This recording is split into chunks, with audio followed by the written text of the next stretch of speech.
अस्सलाम वालेकुम जी, मैं तुहाडा अपना भी नमान चिश्ती ते तुसीं वेंदे पे मेरा यूट्यूब चैनल नमान लैलपुरिया। सुनाओ की हाल चाल है मेरे सजनां ते बेलियां दा।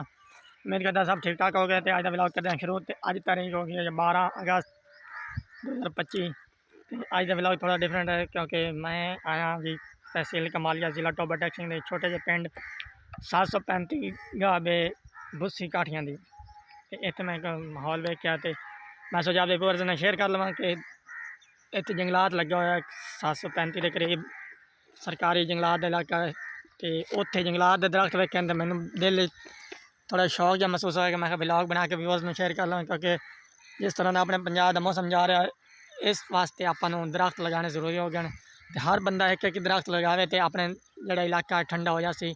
तो जिस जगह पर मैं खलोता इस जगह पर बहुत ही सुकून दे जगह आराम दे जगह जन्नत का नज़ारा महसूस हो रहे हैं। तो तुसीं वेख लो आगे नहर साइड पर बह रही है तो यह जंगलात है। तो तुसीं वेख रहे हो कि सामने एक बोर्ड लगा हुआ है। बोर्ड के उत्ते बड़ा एक सोहना जुमला लिखा हुआ है, दरख्त माह का रूप है महकमा जंगलात कमालिया प्लांटेशन।